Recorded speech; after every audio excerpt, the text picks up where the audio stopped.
Hi అండి, welcome to smart హనీకా. Today మన recipe వచ్చేసి ఇడ్లీ ఎలా తయారు చేయాలో ఈ వీడియోలో చూసుకున్నాం. అంతకంటే ముందుగా మన ఛానల్ ఎవరైతే ఫస్ట్ టైం విజిట్ చేశారో వాళ్ళు సబ్స్క్రైబ్ చేయండి. అలాగే పక్కనున్న బెల్ సింబల్ని క్లిక్ చేసి ఆల్ అనే ఆప్షన్ని ఎంచుకోండి.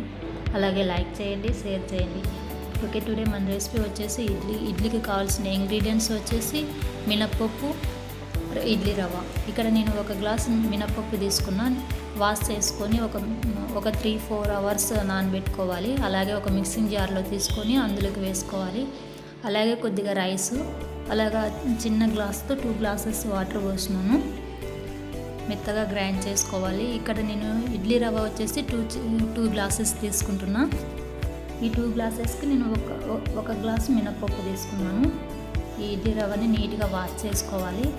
ఒక 5 టైమ్స్ నీట్గా వాష్ చేసుకున్న తర్వాత ఇది మినపప్పు రైస్ వేసినాం కదా, అది గ్రైండ్ చేసుకొని ఇట్లా మెత్తగా సాఫ్ట్గా వేసుకోవాలి. చేసుకున్న తర్వాత ఇందులో ఇడ్లీ రవ్వలోకి వేసుకొని ఇలా బాగా మిక్స్ చేయాలి. ఇలా బాగా మిక్స్ చేయాలి. మిక్స్ చేసిన తర్వాత ఇలా ఒక 5-6 అవర్స్ నానబెట్టుకోవాలి. బాగా ఇలా ఉండాలి ఇడ్లీకి. అందులోకి కొద్దిగా సాల్ట్ వేసుకోవాలి.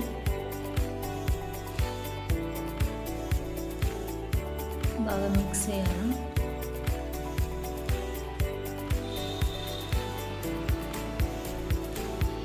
ఇక్కడ ఇడ్లీ పాత్ర తీసుకొని అందులోకి కొద్దిగా ఆయిల్ వేసుకొని అన్నిటికీ అప్లై చేయాలి.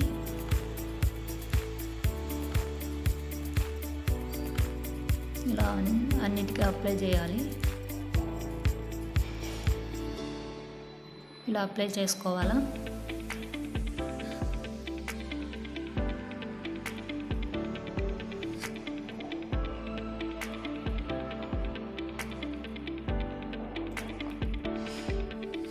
తర్వాత ఇలా ఇడ్లీ పిండిని ఇలా వేసుకోవాలి.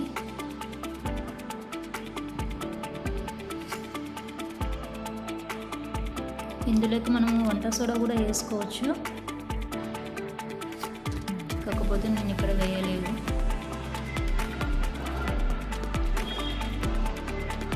ఇలా రైస్ వేయడం వల్ల ఏంటంటే ఇడ్లీ అనేది సాఫ్ట్గా వస్తుంది, మంచిగా ఉంటుంది అన్నమాట. ఇలా మిగిలినవన్నీ వేసుకోవాలి.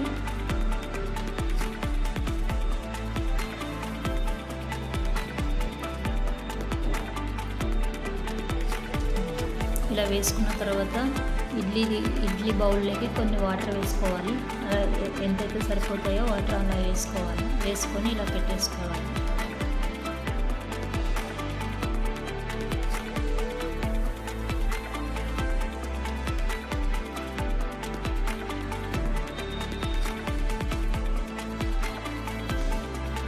ఇలా పెట్టినాక ఇలా మూత పెట్టేసుకొని ఒక 15 మినిట్స్ దాకా ఉంచాలి.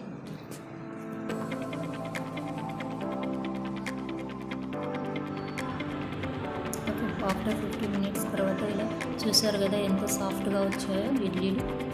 ఇలా మనం ఈ ఇడ్లీలను చట్నీతో అయినా కూడా సాంబార్తో అయినా కూడా తీసుకోవచ్చు. ఓకేనండి, నా వీడియో కనుక మీకు నచ్చినట్లయితే లైక్ చేయండి, షేర్ చేయండి, సబ్స్క్రైబ్ చేయండి. పక్కనున్న బెల్ సింబల్ని క్లిక్ చేసి ఆల్ అనే ఆప్షన్ని ఎంచుకోండి. Thank you for watching.